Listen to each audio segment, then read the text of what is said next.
Right, I make it on the hour, so we're going to get started. I have two announcements before we bring my special guest on. Number one is, I think you all know that one of the things that Sarah and I do is every time we run these sessions, we also want to make the world a better place. So we've always been big fans of the B1G1 organization, and what we do is we make a contribution to a great project for every single person that is here live. So as a thank you for being live, what we'll be doing is helping some underprivileged children in Kenya get a better education. That means that because you're live here today and watching, what we'll do at the end of the session, Sarah adds up the numbers.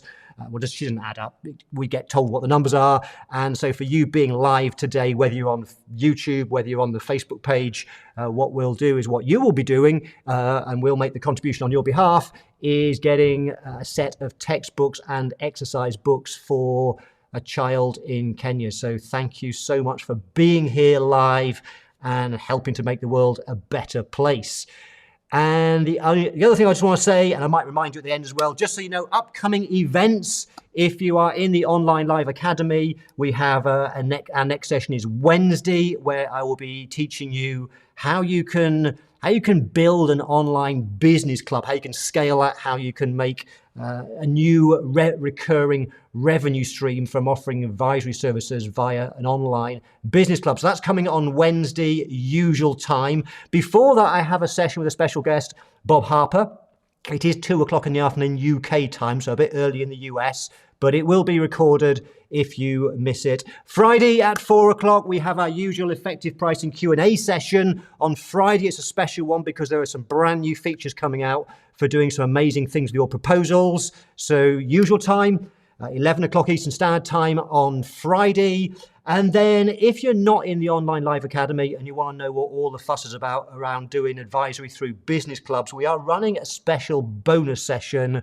We've only decided today it's going to take place at the usual time, same time as this, next Wednesday, which is June the 2nd. So if you're not in the Online Live Academy or the Value Pricing Academy, make a note of June the 2nd. We have a special session this time a week on Wednesday. So that's the stuff that's coming up. Right, I want to bring on our special guest, Carl Reeder, who I have known for a long time now, and he's just brought out an amazing book, which I was privileged to get a copy of that and have a chance to read it.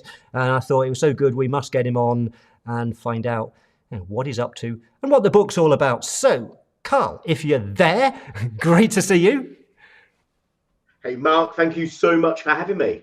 You're welcome. And I was thinking before we kind of jumped on live, I was thinking, I've known you for years, but I'm not sure how many years and when and how we first met, but it's going to be between 10 and 20 years. I'm going to guess 15, but I can't really remember. It must be. So, like you, I can't remember the exact day, but I could probably guess one of many events, but it could be.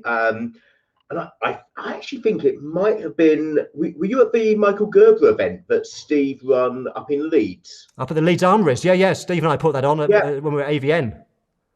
That's right. I would imagine that would probably be one of the first, but I can't guarantee it was the first. Yeah, that was roughly 2000 and I'm going to guess 2004 would be my guess, but I'll have to check it because I took photos of the event because Michael Gerber's a big fan of mine, which many people here know that. But Carl, for those people that don't, I know Neil Criddle knows you, but for those that don't know you, tell us a little bit about you, and then also a bit about your kind of journey leading up to you writing the book, Boss It. Yeah, sure. So, Mark, thank you.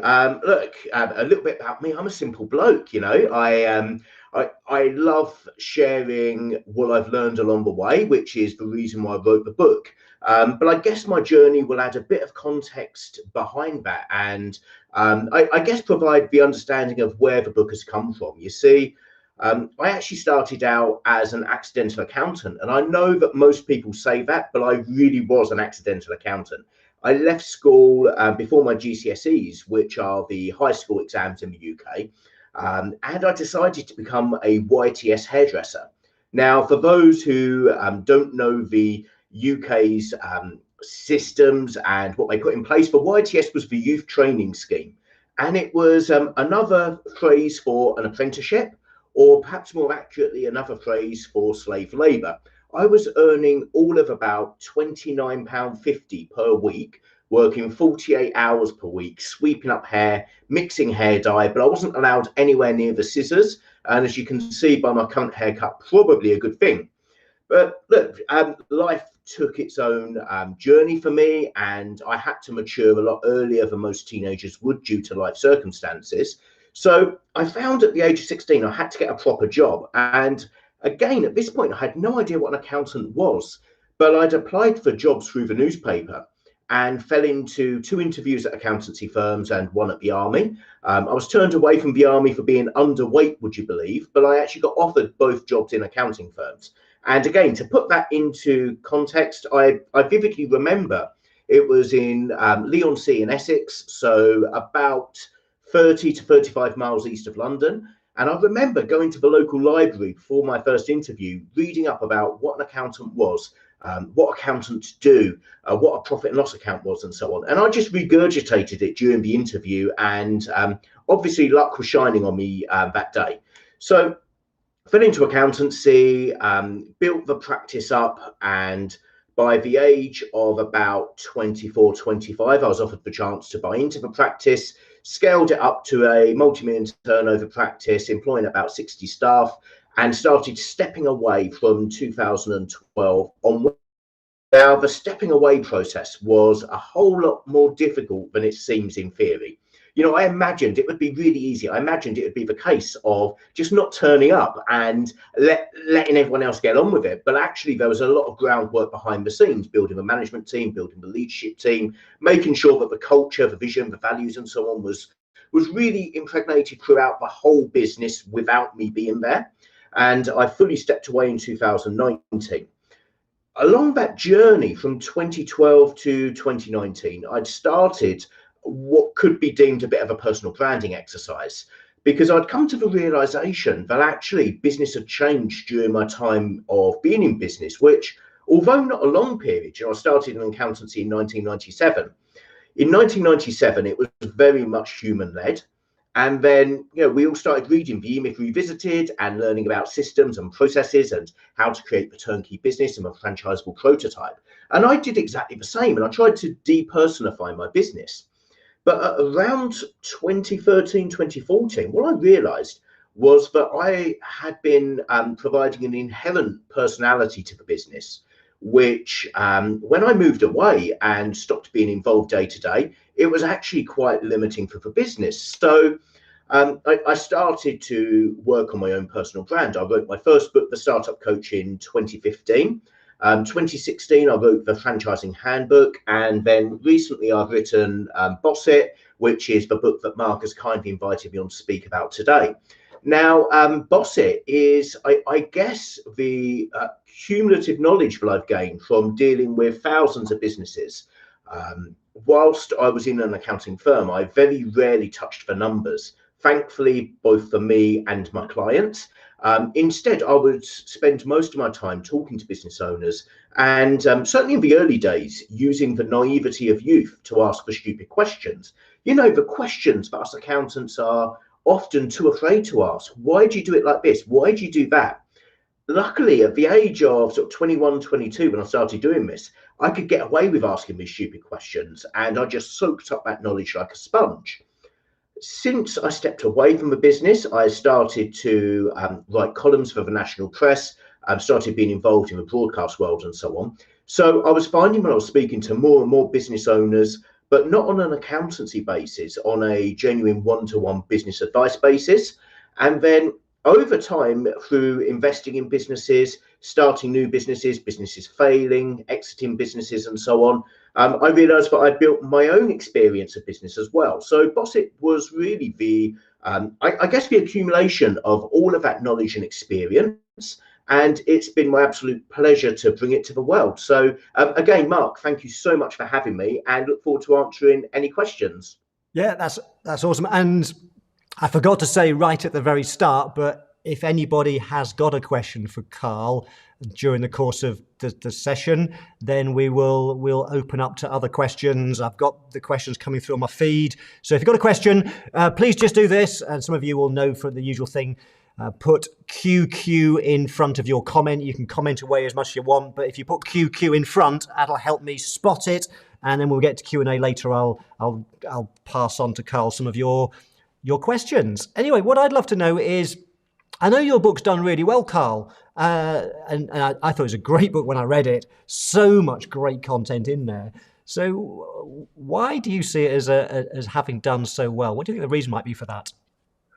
Well, do you know what? It's that's a really tricky one to answer, and I guess that I can offer my views, but obviously it will only be my opinion on it. I can't tell you with any substance, and the reason why I can't is, quite honestly, it's still fairly new after publication. So my publishers haven't yet sent me the twice yearly statements to let me know exactly how many sales have been made and so on. They handle all of the back end on things like Amazon and also the sales to the trade and so on. So I've no idea of numbers. It just feels like it's done okay. What has it been that's made it stand out? I think there's been a combination of factors. You see, it's very easy to stay in the business charts when the world is locked down.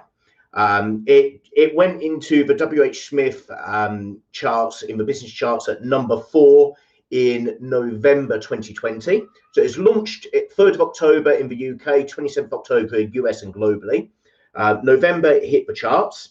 And then certainly in the UK, we were locked down pretty much from December onwards. So it stayed in the charts. And I would love to say that that's because lots of people were going in, buying it, and the sales numbers have reflected it. I guess my inner chimp and my fear is that actually nobody's bought any books over that time. And whatever was on the shelves at the start will still be at the shelves at the end. But hey, look, the world has opened up and it's still there on the charts. I think that, to answer perhaps more seriously, what I found with business books was that often they can either, they fall into two camps. Either they are very much focused on facts, figures, detail, and they're very much what I would call checklist driven.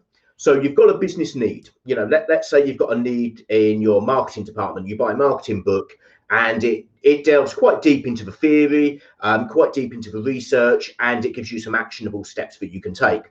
And that's great if you've identified the need in your business and you're prepared to implement whilst you're reading or pretty soon afterwards. The second type of book is great fun to read. It's very motivational, and it's all cheerleading. And we see a lot of these recently, where books are coming out with inspirational stories and perhaps the power of intention and all of this kind of stuff. Now, without wanting to be too dismissive of that, this motivation is great, but I'm a big fan of a saying from Zig Ziglar, that motivation is like having a bath. You need to do it every day.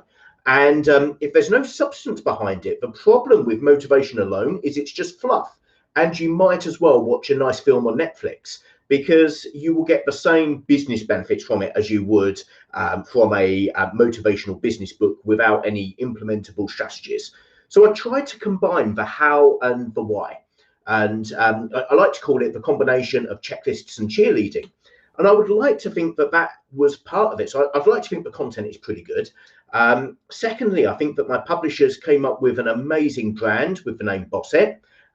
It was something that they decided on. I had my own working title, Be Your Own Boss, which I realized was absolutely dreadful, but I'm quite a simple guy, and I like a book to do what it says on the tin. They condensed it to Bosset.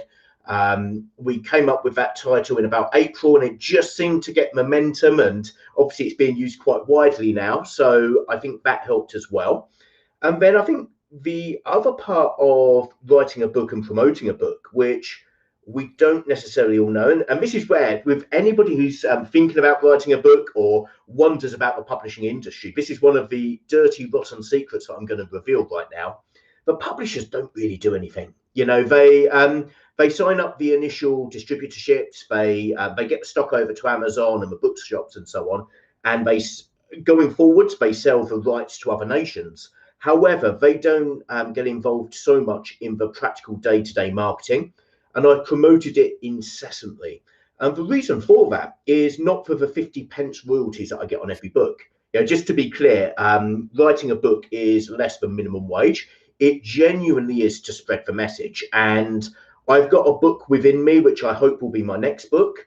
It will need a wider readership because it won't be focused in the business world. And I've got to show that I can shift numbers. So I guess, Mark, that's my brutally honest answer. I've got a message to share. Within Boss It, I feel that I demystify some of the myths out there, and I just want to get it out there. Absolutely. And earlier, just picking up on an earlier comment, which has got nothing to do with your book whatsoever, it did make me smile when you said you were turned down from the army for being underweight. Yeah. I find that surprising. But actually, when you were about your hairdresser story, when I was a teenager a long time ago, I wanted to join the Air Training Corps, and I was turned down because I wouldn't cut my hair. My hair was too long. I had long hair as a teenager. Really? I thought, no, not cutting my hair. So that's out for me. Anyway, anyone who's met me in real life, other than on a computer screen, probably knows that I'm about as wide as I am tall. I really suffer from, I guess, what could be called stumpy man syndrome. And it staggers me that back then, my 16-year-old self was considered to be a stone underweight. It baffles me. Yeah, I wasn't going to say that of you, so I'm glad you said it. So anyway, going back to the book, and I know that probably almost everybody here, my audience, are all accountants. Now, the book, when I read it, an awesome book, and it was a book that's clearly aimed at the small business, Carl, but just for the benefit of people watching it, what can accountants get out of it? Well, how can accountants benefit from the book? Sure. So there's two areas. The book, as you rightly say, is focused at small businesses, and originally was actually focused at startup businesses. Now, the manuscript was completed on February the 24th, and it was actually quite embarrassing when I got the manuscript back from the editors, because this little thing called COVID happened in between. And I'd written the book solely around how to start a business, but actually I realised that by the time I received the draft back, which was about May, June time, not only was I quite insensitive to the gravity of coronavirus back then, I was referring to Storm Ciara and Storm Dennis in the UK being the worst weather systems ever recorded, and the geopolitical uncertainty between the US and North Korea. That was the stuff that was in my mind in February 2020. Get to June 2020, and I'd had a passing reference to something going on in China, but I had no idea about just how much it would have impacted us all. So I had to pretty much rewrite some substantial parts of it to adapt it so that existing business owners could actually apply the techniques into their businesses too. Now, accountants can use this book in two ways, in my opinion. The first is clearly in their own business. I try to set out models both of how a business owner should consider their dreaming and ideation. So I have the dream, plan, do, review model. And that's based on the fact it's a really simple model, but I feel that most businesses that fail on one of those four areas. Then there's also, in the final third, there's a substantial slab on scaling, and I'll talk about my model for scaling a business and the core pillars and so on. So an accountant can use it in their own business, but I think perhaps most importantly is that an accountant can use it to assist their clients. You see, as accountants, and I certainly know this from my early days, we assume that our clients know business. And actually, our clients tend to be very good at the stuff they do, but they tend to be wet behind the ears when it comes to business, because we generally work with smaller businesses. They generally can't afford to take on an experienced board. And then what that means is that, unfortunately, we are guiding them, and we're telling them, to rip off an analogy from Stephen R. Covey, we're telling them to climb their ladder faster and giving them the tools to do it, but we don't necessarily know if they're climbing the right ladder, and they don't have the tools at their disposal to make the intelligent choices. So that's a really long-winded way of saying we make a presumption as accountants sometimes that business owners get business, that they know it. And often they're successful in spite of their lack of business education. So what I did, we all at D&T have always given away books to our clients, and we used to give away the E-Myth and the 4-Hour Workweek by Tim Ferriss. The third book that we used to give away for clients, but we would have the kind of conversations that led towards it, was Rich Dad Poor Dad 2, the Cash Flow Quadrant. So we would give away those 3 books, and what it did was it saved us, for the cost of about 20 quid or whatever, it saved us from having to go through all of this stuff, or hit a point where we're trying to talk to them about something, they misinterpret it, and they haven't got the grounding. So I believe that accountants can use Bossit as a gift that they can give to their clients. It doesn't cost very much, and in here is effectively the education that business owners don't get at school. So it allows them to understand the key principles and drivers of a business across all different sectors, sales, marketing, operations, finance, admin, and so on.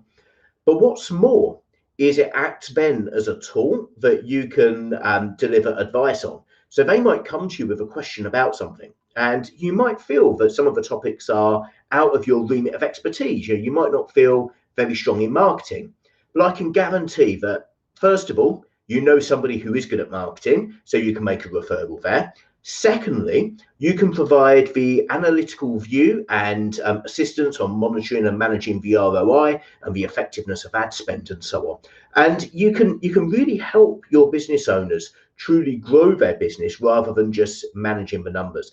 And what's more, people don't chuck books away. Look, you can see I've got if you see behind me, I've got a collection of books here, collected from countless events, meetings, and so on. The reality is business cards go in the bin, but I know who's given me each book that I've got, and it has the halo effect around it, and I remember the person who's gifted it.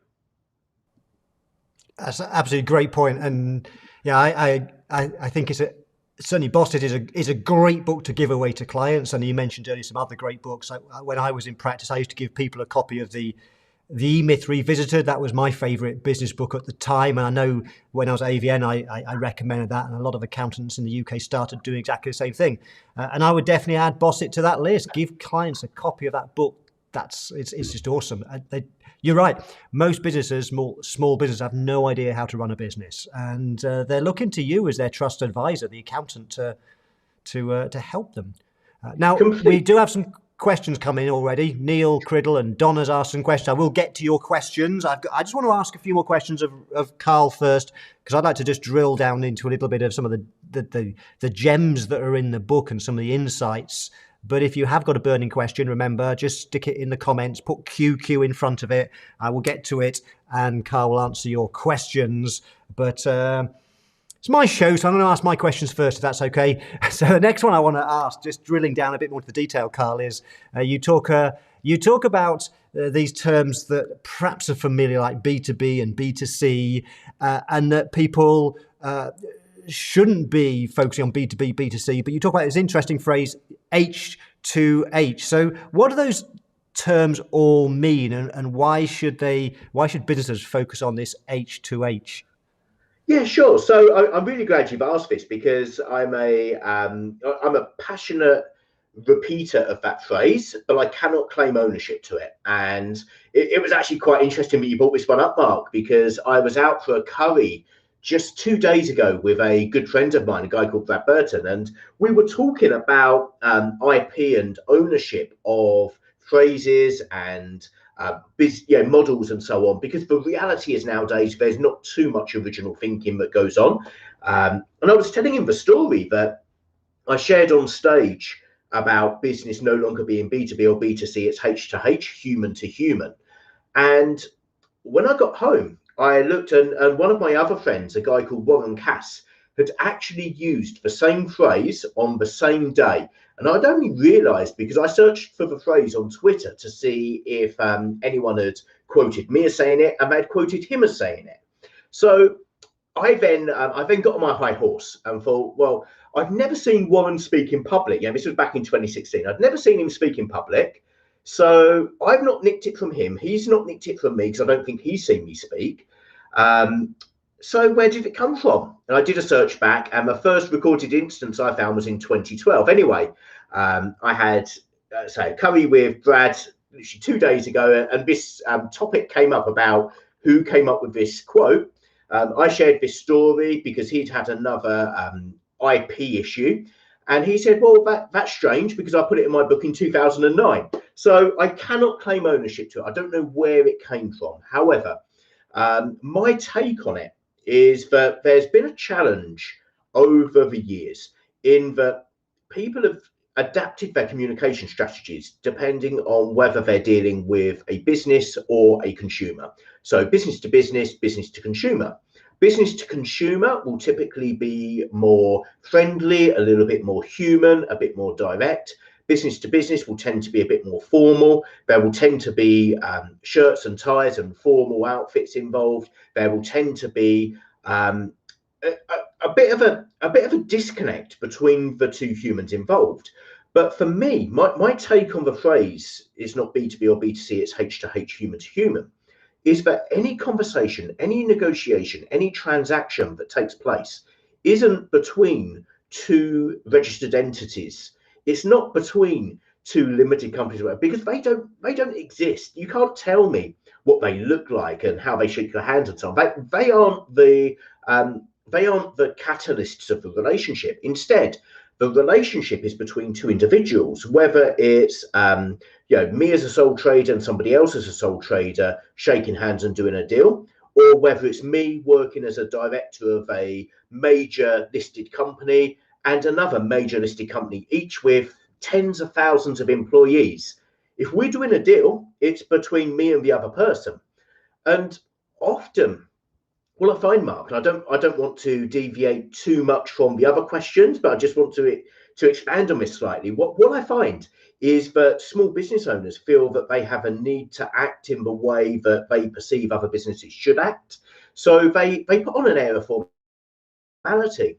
We've all seen it. The solopreneur, the sole proprietor, whatever you would like to refer to them as, the individual who has both a corporate social media account, a personal social media account, and a completely different way of talking on both of them. And the perception that they need to do things differently because they're in business and people expect things to be done as a business. I'm a big believer that we are a societal race and we enjoy the company of other people, whether we're introvert or extrovert, whether we tend to go to crowded nightclubs or we prefer to sit in the park. Actually, we do crave human relations, whether it's a relationship with just a very few close-knit people, whether it's a larger bunch. And technology is, well, whilst it's been a real differentiator for businesses over time, and the systemization, the process, and really applying the Gerber techniques that we all did in sort of 2000 to 2010 was a real differentiator back then. Nowadays, you can buy tech, it's 10 a penny, and you can get enterprise level software for peanuts, really. So it's no longer a differentiator. And I believe that as we move into a world of automation and we move into a world where the human touch is removed, actually, this is where accountants in particular can really play to their strengths of being themselves. And by being yourself, no computer can be you.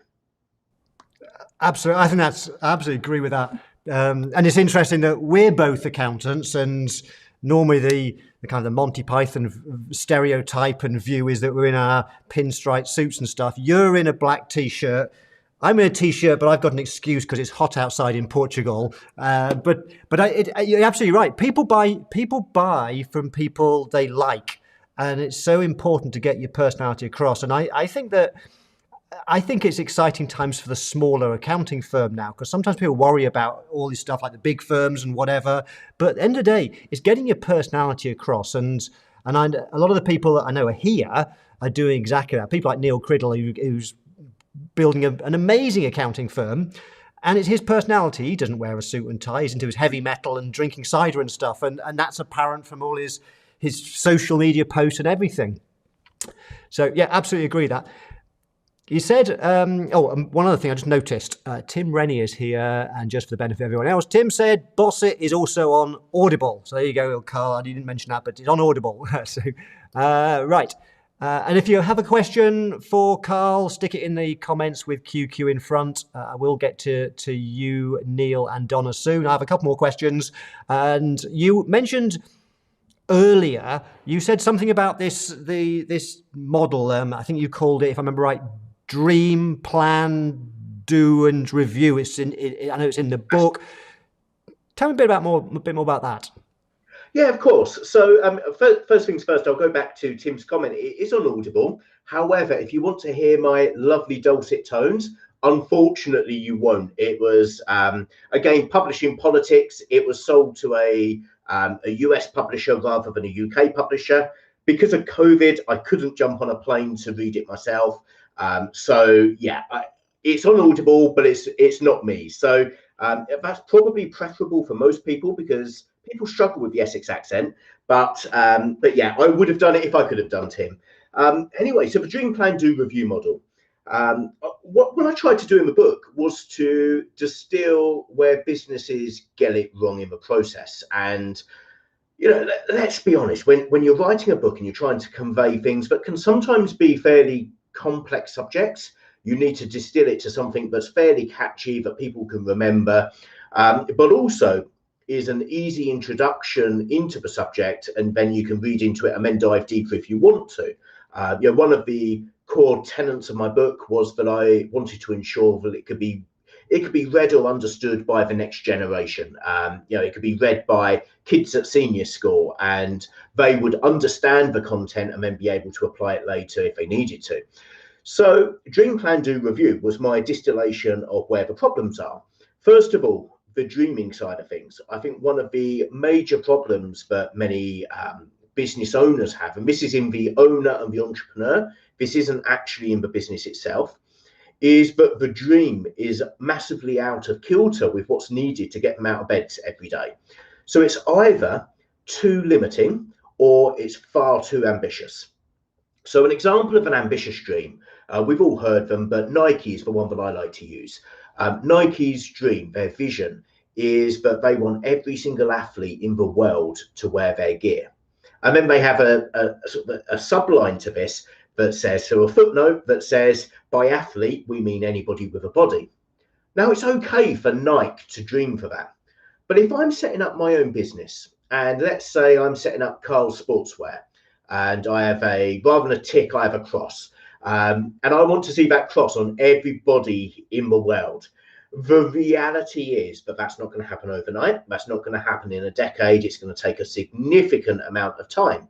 So that dream, whilst it might be motivating and inspirational when I start out, it will actually prove to be really demotivational when I'm 6 months into the business and I've just specced up some kit, but it's come back from wherever I've had it manufactured. It's come on the ship, I've opened it up and the branding's wrong. It's in the wrong color. The t-shirts don't fit properly. The shoes are falling apart.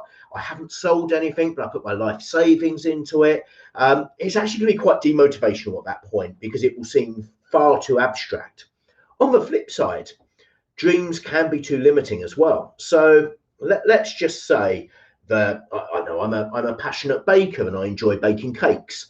I actually think that was the example through the e-myth, wasn't it?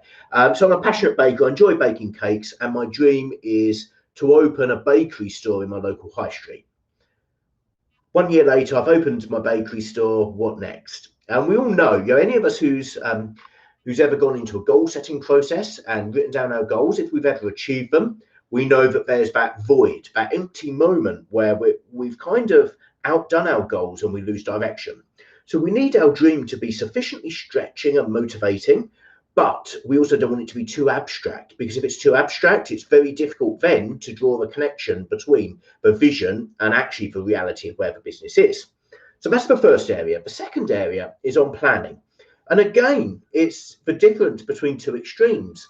Either businesses go about with no plan at all, or perhaps it's on a bit of paper like this, or we get business owners that decide they need a 300-page business plan with detailed projections and everything bottomed out to the last minutiae of detail.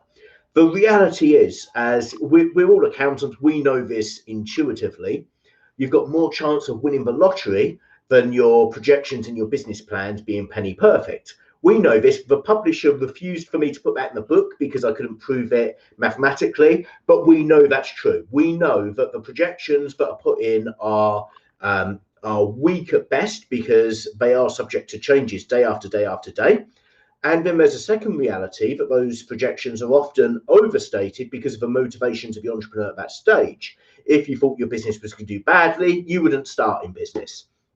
But the biggest limiting factor for entrepreneurs who are planning is that they use it as an excuse for creative avoidance. So what is creative avoidance? Very simply, it's doing the stuff that you want to do to feel busy rather than doing the important stuff, which brings us on to do. Perhaps the area where most entrepreneurs fall over is the doing stage, because that's the brutal point where you actually need to face up to whether there's a product market fit. You've got to face up to whether you can sell. You've got to face up to rejection. It's all of that stuff that we don't like doing. Inherently, as humans, none of us like doing it. None of us really enjoy asking for the sale at first. So as a business owner, when it's your baby, it's a really difficult place, and often it's really tempting to spend time creating your website or obsessing over your marketing funnels or designing your business plan or doing all of this stuff that feels like you're being important and being in business, but the reality is that it's avoiding the hard work of asking for the sale. And then the final one is review.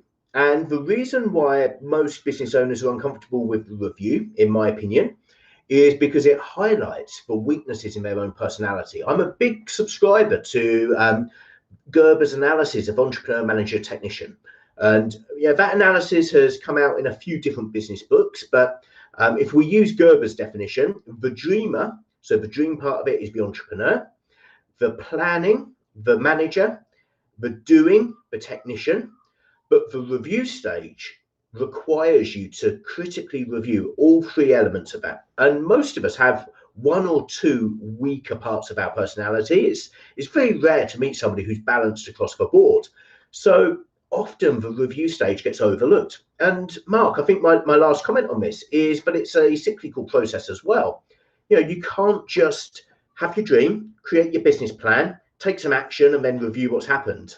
You need to keep revisiting it. Was your dream right? It's not too abstract, is it? It's not too limiting. Am I still happy with that dream? Is it still hitting my life goal?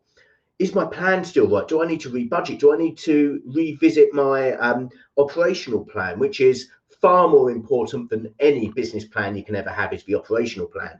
Did I actually take action? Could I have worked harder? Could I have worked more effectively? And then again and again, we go back, forth. It's a cyclical process. It's a great model, Carl. Love that. And interesting, actually, you said right at the start about the dreaming and dreaming big. And you mentioned the example of Nike. And for anyone who's not read it, Shoe Dog by the founder, Phil Knight, is an extraordinary business book that's worth reading. It is an extraordinary story. It's amazing. You've read it as well, yeah. I found that fascinating. So I recommend that book. Read Boss It first. That's more important because that's more practical for you. But if you like great stories as well, read the story of Nike. It's called Shoe Dog. Anyway, next question I had for you, Carl, was, and I found as I read through the book, it got fascinating because I also know about I know a little bit about kind of your path over the last 15 years or whatever we've known each other. You've done some extraordinary things, and I know in the book you talk about this idea of scaling, which is really important. You talk about your own experience of stepping away, stepping back, which I think is really, really important.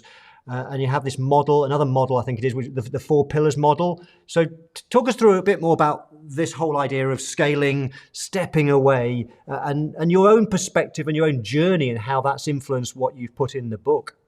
Sure. So I think, whilst the book is based on a multitude of experiences, both my own and clients that I've dealt with, and businesses that I've interviewed on, on radio and so on. I think that really my contribution, Mark, if I'm completely honest, is about sharing my lessons of failure. I think that's the best way of putting it, because we all know that business growth isn't unfortunately just like this. It's ups and downs, ups and downs, ups and downs. And anyone who's dabbled with crypto will know right now what those downs feel like. But look, with scaling the business, I know that for myself, I've had ups and downs, and I've learned a lot along the way. You see, I remember doing my accounting exams and doing the management papers, and I loved it because some of you might have realised on this call so far that I enjoy the sound of my own voice, and that goes for the written word as well as the spoken word. And I would love the management pages because you couldn't really be wrong if you argued your case well enough. Whereas on the tax papers and the accounting papers, 1 + 1 doesn't equal 3, no matter how hard you try. So we learn during our studies about things like culture and values and vision, and then perhaps some more robust models like Porter's 5 Forces and all of that stuff. So we learned about this, but if I'm brutally honest, Mark, and I'm embarrassed to say this, I saw it as fluff, and I didn't see, I saw it as theory, and I saw that there was a value, but I didn't connect that value to my own business. And when I went through the process of scaling up the business from a team of 8 through to a team of 60, one of the things that I found was that oftentimes I was behind the post and had to retrospectively step back and fix mistakes which could have been proactively avoided had I paid attention during those studies rather than just focusing on getting through the exams. So by observing the challenges that I've had, the challenges that other businesses have had, I built the scaling model, which I believe are the key components that any business needs to have in place to be able to scale effectively. So the first one is the financial model. And we as accountants will know this. I don't need to teach how to suck eggs, but debt versus equity, all of that kind of stuff. Secondly is the growth model. And the growth model is about how the business is actually going to achieve its growth. Is it organic growth? Is it going to be through acquisitions? It can be through licensing, distribution models, franchising, and so on. There's a range of different ways of growing a business. And before you start scaling, you should consider how your growth model links with the other pillars of financial staffing and leadership. The staffing model, how are you going to recruit staff? How are you going to retain staff? How are you going to motivate them? How are you going to have a process in place to manage them on the job? And then finally, and perhaps most importantly, the leadership model. Because one of the biggest issues when scaling any business, and I experienced it in accountancy, but it cuts across all industries, is that building a team that's managed by a team of managers is fairly easy because you as the business owner are there, you can put your input in, you can set the values, you can set the tone of conversation. When you're truly stepping away, you need to then build that second layer, and you need to actually then scale your leadership as well as your management, which is a whole different board game. And, you know, I went through the typical accounting firm journey, I guess, of first of all, I was promoted through, sweat equity. I then promoted the next tier based on who'd been there the longest, who had the most seniority in the office, age, all of that stuff that is, I guess, the naive way of promoting a management team. We then realised that didn't work, had to get shot, get some formal management training in, etc., etc. But then from a leadership perspective, we couldn't apply the same techniques that successfully worked at the management level. We actually needed to look at our board makeup, how we wanted the business to look in 10, 20, 30 years' time, how we live to our vision of adding value, not numbers, how we live to our values of being professional, caring, passionate, and innovative, and so on. So that's my scaling model in a nutshell. It's all underpinned by the core vision. There's no point having these pillars if you haven't got the foundation of a strong core vision. And I guess in the book, this is where the book turns a little bit autobiographical rather than, the rest of the book is more about theory and how you should do it. In the scaling section, I share warts and all the journey that I've had, but also the note to myself as an individual when I became non-exec chairman, because that changed emotionally for me, Mark, moving from somebody who could roll their sleeves up and do stuff to somebody who could watch their baby go down the pan any day and could only get involved if it was £1 million decision. That was a really tough pill to swallow. That was fascinating just listen to that. And you have done an extraordinary job growing a firm to, I think it's 60 people. And as you were saying that and going through the 4 models, it made me realize how many mistakes I made growing my accounting firm. So as you probably remember, Carl, I grew my firm quite fast initially as a sole practitioner. And then as soon as I started stepping back, I hadn't got the leadership model fixed at all. And that's when the firm stopped growing, because it needed me to be there to grow it. And I think it's because in my case, my managerial skills, my leadership skills were absolutely awful. So in the end, my client managers bought it off me. But because I just couldn't go, I just hit that ceiling. I couldn't grow it anymore. Fortunately, I ended up going and working for Steve Piper and running AVN and helping other accountants in other ways. But leadership wasn't my strong point for sure. Big challenge for me, which is why I think I prefer a business now with. There's 3 of us right now. I couldn't do what you're doing. I take my hat off to grow an accounting firm to 60 people. That's just extraordinary, and a great story in the book. Carl, I'm going to open this up because we said we'd keep it to kind of an hour, and we've had some questions come in now. So let's open up to a couple of questions, and we've got 2 questions, Carl and Donna. If anyone's got any questions about the book, any questions for Carl whatsoever, you've still got about 5 or so minutes to get your questions in. Just stick them in the comments and put QQ in front, and I'll forward on your question to Carl to answer. Also, if you find this valuable so far, if you're enjoying some of the things that Carl's been saying, some of those insights, please just let him know by just clicking that thumbs up like button. That way I'll know that you find it valuable. Let's go to Neil's question, which is a great one. So Neil says, Carl, what would you say is the single most exciting aspect of your current working life that you enjoy the most? And I want to know the answer to that one as well. Yeah, sure. Control. And that's a very flippant, quick answer to what is actually quite a complicated subject. But for me, it always fascinated me speaking to business owners. And they might be struggling, they might not be earning too much, but they would never give in and throw in the towel and get a job. They truly become unemployable. And I found in myself that I'd become unemployable. And I did some soul searching to try and understand why that is. And it's a combination of 2 factors, one of which I know I get and I love. The other one I begrudgingly accept is a factor, but it doesn't particularly excite me in any way, and it's actually a weakness in myself as an individual. So if I start with the weak one, it's identity. Most people who run a business, their identity and their business kind of merge into one. And you'll find it when speaking to business owners. You ask, tell me about yourself, and they'll, a networking event, and they'll talk about their business. That identity mix, I believe, is really dangerous. And whilst I have to acknowledge that it's there and it's part of why I've become unemployable, it's also it's a real risk to my family life, to my health, to my mental well-being if anything took a downturn in the business and so on. So that's one side of it. But the side that's the most exciting aspect, and also a fundamental part of becoming unemployable, is control. And it's actually the strapline for the book, Control Your Time, Your Income and Your Life. Neil, I'm going to be really honest. I don't want somebody else telling me which 7 hours per day I can work. I want to choose which 18 hours per day I work. And if you think about that, it's madness, isn't it? I'm voluntarily choosing to work more hours so that somebody can't tell me which hours I work. And I guess that control aspect permeates across all areas of what I do. The fact that every single morning I can, get out of bed. I can choose whether I go out of bed, B, whether I go to the office, whether I stay at home, etc., etc. I can choose how I spend my time. I can choose to do school runs and so on.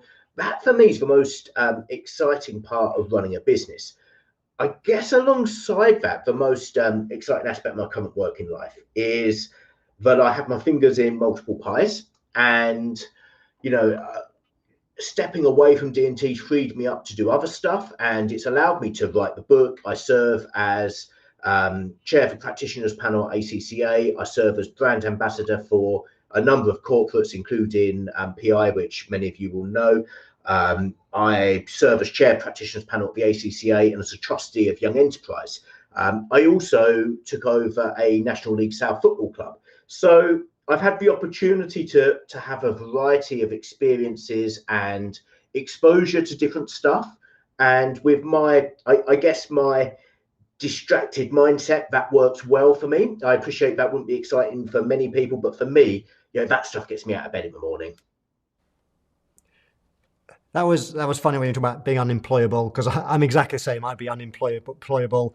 I do work crazy hours sometimes, but that's because, probably like you, I just love what I do, which is this. I'm live almost every single day teaching people stuff, which is what gets me out of bed. We've had some great comments just come in and some questions as well still to come. But Joe says, fabulous presentation and must read book. Thank you for the feedback, Joe. That's Thank you, awesome. Joe. And Sandra says, thank you, Carl. I've downloaded Carl's book on Audible already. It will be a good read for clients. I will be handing it out. Oh, and Neil said, great answer. Thanks, Carl. Okay, so next question. Where was it? Next question was from Donna. And she said, are the techniques that you've talked about in the book applicable to US-based startup companies too? Absolutely. So, Donna, let me share with you perhaps the most gutting moment of my life in the professional world anyway. So it was 2015. It was my first, 2015, Startup Coach had just been released. I'd signed the deal in 2014 with Hodder and Stoughton. So Hodder and Stoughton are an imprint of Hachette, who are the world's second biggest publisher. And I didn't realize, naively, that there was so many challenges in the global publishing world, but also the power that a global publisher can have. So my first book, if I just grab it here, The Startup Coach, this was written as what is known as a series book. And a series book, very simply, is one of a number of titles. In this case, it was a series of about 12, but it released alongside 2 others. And you have to write to a set format, so on and so forth. Anyway, I didn't get advised about the need to globalize a book. So I wrote it very specifically for the UK market rather than globally. And the challenge that came from that was in June 2015. I was on Fifth Avenue of New York. I was about to do a talk at the International Franchise Expo at the Javits Center. Anyway, I popped into Barnes & Noble. And what did I see? I saw the sales coach. I saw the presentation coach, which I think were the 2 others at the time. But I didn't see the startup coach. So the 2 other books released at the same time were in New York, in Barnes & Noble. This one wasn't. And that was absolutely gutting to me that it wasn't there. So yeah, to answer your question very quickly, yes, it is applicable to the US. There's no specific reference to legislation of any one nation. There is reference to the differences across the globe. It's very much a global book. It's been published in the US, the UK, I believe in India, and it's been translated into Russian as well. Cool. I just seen that, probably don't have an answer for this one, but Bonnie Jensen Walker's in Canada says, I don't see the book on Audible in Canada, but perhaps if you've got some suggestions, you might want to put them, Carl, you could perhaps put them in the Facebook comment later to that one. Absolutely. So if it's not on Audible, it should be available on Google Books and all of the others. It was, as I say, the rights were bought by a US company, so I presume it's global, but I can certainly follow that up for you, Bonnie. Okay, awesome. This might be the last question, although I have a question. In fact, let me ask my question, then I'm going to go to Sarah Kelly. So my question is, because no one's asked it yet, but Carl, if people want to find out more from you, what can they do? And I know you've given me a link, which I'll get my team at this point to just put into the chat box. So how can people find out more? Sure. So look, engage with me. Feel free to reach out. I love to speak to people. I've got a landing page where you can pop in your details.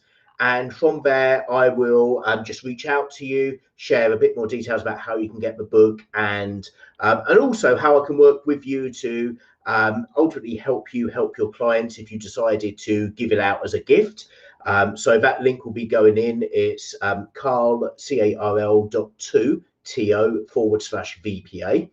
But yeah, just reach out to me. I'm fairly visible on social media as well at Carl Reader, and yeah, just feel free to send me a message. I'm always stuck on my phone, so I'm more than happy to answer any messages. Okay. Here's a long one from Sarah. Just fits on the screen. The book sounds awesome. What one-liner would you recommend to inspire our clients to read the book? I find that most people don't like hearing that the problem in their business could possibly be them. Okay, so there's a number of lines that you could use. I guess the first one is I think that then another one is. Sorry, Carl, can I just interrupt? Your audio went for a second. Can you just go back 5 seconds with the first one? Of course, because the first one was probably better than the second one was going to be anyway. So I'm glad you've given me the other chance. I would say that the book can be framed as the business education that they didn't get at school. When I was giving out copies of the eMyth, I used to love giving something physical because we were selling intangible services, and it's very hard to, you can't touch them, you can't feel them. It's very hard to quantify it, but it was a nice gift to give. And I used to say very bluntly, for 10 quid, this saves me telling you all of this. And it saves me a couple of hours of talking. So that's a way you can frame it if you want.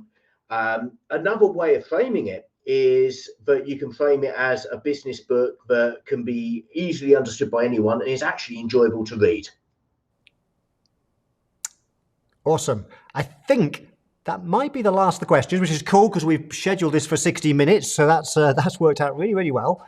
Let me just go through a few final comments just so you know. Valentina says, looking forward to read your book, Carl. Donna, who answered a question earlier, says she does see the franchising book in the library. Also at the Jarvitz Centre at the same time, Carl. Oh, wonderful. So I'm actually going to be there, COVID pending, in September as well. So yeah, if you're at the Franchising Expo in September, let me know. We'll grab a coffee. Yeah, and for Bonnie's intro, Sandra said, I found it on audible.ca in Canada. So it's there. So thanks for sharing that, Sandra. Sarah Kelly says, great, thanks. If you enjoyed it, please, if you enjoyed the session, please just give it the thumbs up just so we know.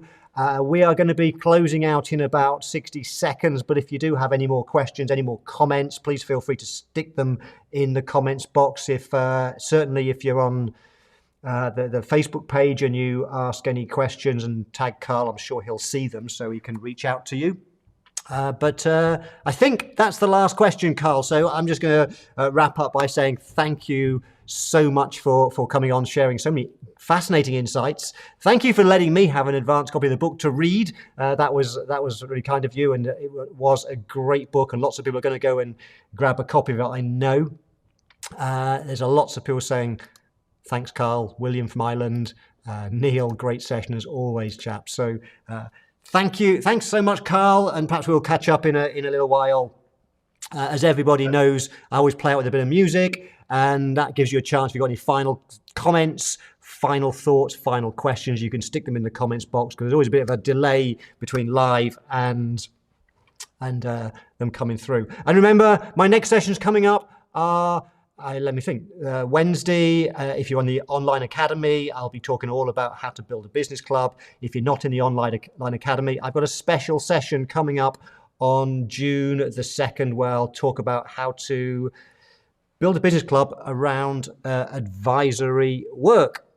Okay, and Crystal says, I like your unemployable story. So thank you for that feedback. And Bonnie has found it, which is awesome. Okay, good stuff. Thanks so much, Carl. Thanks, everyone, for coming along. I will see you all live soon. Bye for now. Thank you.